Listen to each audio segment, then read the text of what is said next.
Hello everyone, welcome to another video, and if you are watching, then thank you so much. Today we're going to be talking about Honda. Now, this is a big subject for me, and pretty much half the people, probably 75% of people who are watching now, are going to be like, what a dick. And you're probably right, to be honest. I'll take it. But anyway, can Honda mount a title challenge with Red Bull next year? And I mean, what that would be for the sport, for Honda to be a part of a World Championship team again. It would be incredible, especially from my point of view, being a massive Honda fan. I have two shit cars, they're both Hondas. Love them both. But yeah, let's get into it and let's have a little look at, or a little insight into what potentially might happen next year, what I hope will happen next year. So, firstly, they have been making massive gains, and Brazil was one of the best. I have never been so excited when Gasly was side by side with Lewis Hamilton, and I thought, oh, no, the Mercedes power is going to get him, and that fucking Honda kicked in, and he was off. So yeah, that was beautiful. So they've clearly made big gains in the power unit. I get that the Toro Rosso is obviously running lower downforce, probably lower downforce, higher drag, because it's just not quite as good a car as the Mercedes. But still, it was encouraging to see think back to Fernando Alonso days, bad times. And I'm an Alonso fan, but you mess with Honda, less of a fan now. That's all I'll say. But yeah, so it's encouraging with the power unit side of things. I think what needs to happen is that Red Bull need to get a car from the start of the season. We see it season and season again.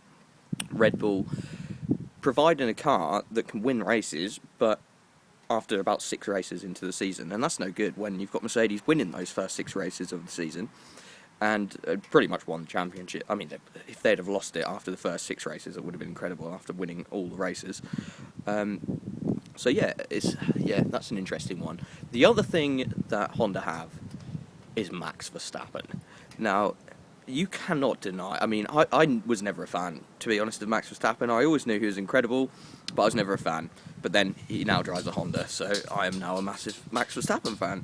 That's just how I work. So yeah, he is an incredible driver, and he's a career ending. He's basically ending the career of every driver that his teammates with, because he's simply that much better. I mean, he lapped in Austria.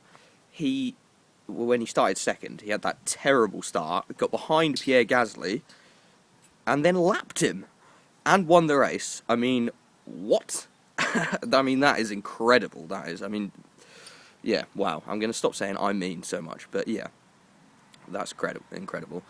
So, I'm thinking that as long as Red Bull can provide a chassis from the get-go, I think that they have the tools to win the championship next year, and I really hope that we see a fight from the start. Obviously, Ferrari is a big unknown.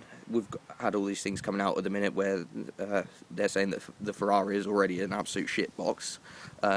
Whether they're doing a Mercedes tactic and just downplaying it, because Mercedes say they're going to blow up and crash in every single race, and the car is terrible, and then they go and win every single race.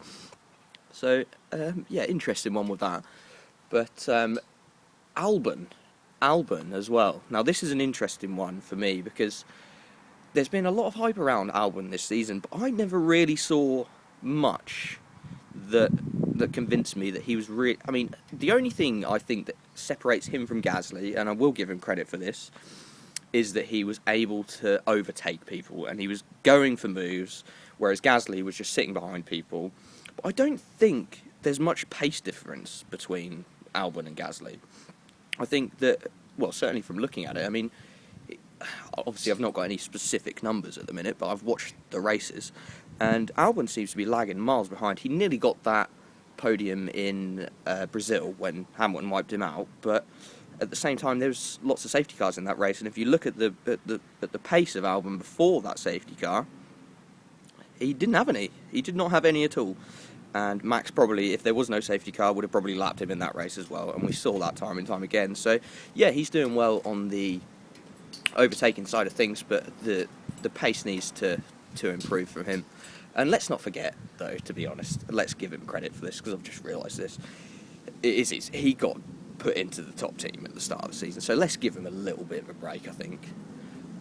Yeah, he needs to improve, but not right this second.